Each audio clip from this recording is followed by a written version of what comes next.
Right at the back, sir. What is your question, Joseph? If we just let us know how well you can hear this, please. Otherwise, we don't have to relay the question to you. Hi, Joseph. Got it. Andy. I'm Andy. Sorry, Andy. Sorry. I'm just taking your lead, Martin. Yeah. It's way early in the morning. Sorry, Andy. I've got a football game on the brain starting at 9 o'clock. It's distracting me. Sorry, Andy. I sincerely apologise for that. Way you go to Andy. So my question is, look, all of this is fantastic, all this extra communication and knowledge and information out there, but aren't we all getting overloaded with it? I mean, how do we decipher, or how do we get our customers and clients and friends and that to look at the things that we feel are really important, and I guess cutting through all that clutter? That's a good question. I think this is the solution to the clutter problem. That in what we do as consumers is we're overloaded with advertising and marketing and traditional messages, and it's too much. And so we tune it all out, we shut down all the advertising, and in the end, there's only one source of information that people trust. And that is what our friends tell us. That all the marketing in the world doesn't send people to buy from you, it sends them to Google, and they look you up. Or it sends them to Amazon, where they read the reviews. But in the end, the purpose of advertising, or I should say the result of advertising, isn't to send them to you to buy, but it's to push people to the word of mouth. And that word of mouth is what shows up pre-purchase. And that if you can find your fans, get them excited about you, getting them posting blog posts about you and posting reviews and telling their friends, this is the only message that matters. And so it short-circuits the rest of the marketing. And if you want to look at the economics of this idea, I think the best way to think about this is the idea that happy customers are your most efficient advertising.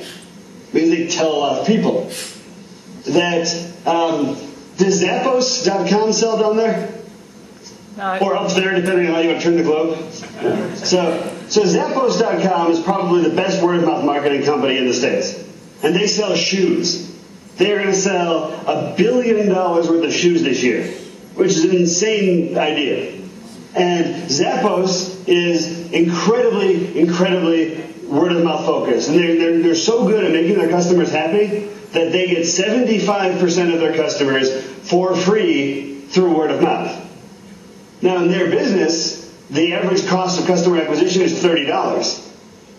So if they're getting 75% of their customers, where they're already $30 ahead on the first sale, and they pour that extra profit into service, support, satisfaction, crazy stunts, they get more excited customers who tell more friends, which means more customers come in for free, which means lower cost of customer acquisition, which means more money for innovation, service, support, and stunts, and it just keeps building. So Zappos does things like return your shoes for up to 365 days. That when you order shoes for 3 or 5 day shipping, they overnight them to you, whether or not you pay for it. That they're so good that someone once called their customer service line and tried to order a pizza. And their minimum wage call center operator sent this guy a pizza. And that's wonderful because it cost $10. And they sent them the pizza, and this guy has told everybody, and it's all over the internet, and it becomes one of a million things. That's the legend of Zappos. And they must have sold 1,000 or 10,000 pair of shoes off a $10 pizza. So the question is, how do you start running the numbers to say making people happy is our marketing strategy? Because in this world, one happy customer can post that review, that blog post, that message board comment. That is the difference between having to pay to acquire a customer and getting one for free.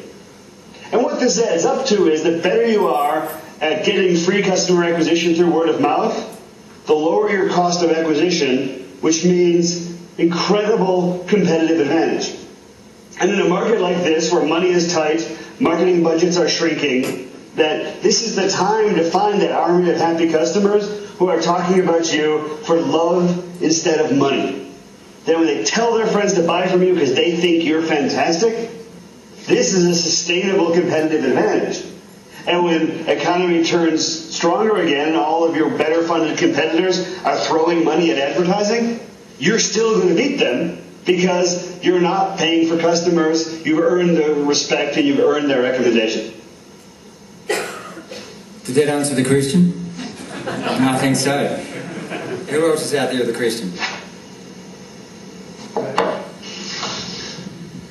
Andy, also, when you mentioned that there's only one source of information we can trust, surely at this baby early stage of his presidency we can add two. Obama we can trust as well, can't we? Please. I tell you, I'm calling you from Illinois, and I don't know how much you hear about our local politics, but we've got a governor impeached, a president elected, 2 aldermen thrown in jail this week. It's our newly appointed senator was sold his seat by the impeached governor. It's exciting here. This is the land of Al Capone. Andy, it seems to me that more than any other marketing technique, successful word of mouth of the sort that you talk about actually demands that the entire organisation lives by the principles of excellence. What's your view in terms of helping to foment the spread of excellence within the company in order to have a company worth spreading word of mouth about? That is the big idea. That is the correct theory. And from this direction, it looks like you have flowing blonde hair, so that's wonderful. It's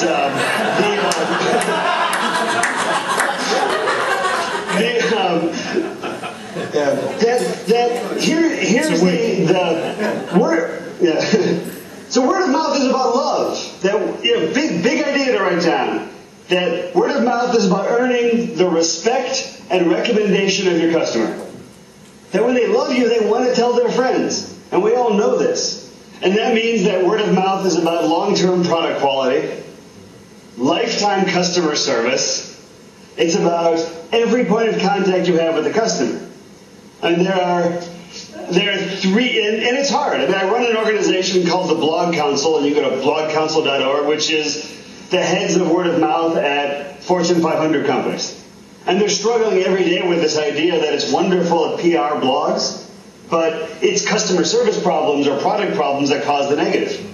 So how do we infuse this quality feeling throughout a company? But if you picture a big Valentine's Day love idea, that there are 3 lessons of love. I'm sorry, there are 3 lessons of love and marketing. I'll narrow it down. It's, lesson number 1 of love and word of mouth is that new love is powerful. That in every business relationship, you've got this moment where people just want to talk and they want to share and they want to tell everybody how wonderful you are. And you've got to act. And if you think about it, it's a teenager in love. Oh my God, it's so wonderful, so dreamy, and I've got an instant message and email and talk and they never shut up. That's exactly the same behavior you get out of an executive with a new phone. Oh, look at my iPhone, it's wonderful and perfect and it's beautiful, and there's that excitement. So lesson 1 is you go for the new love.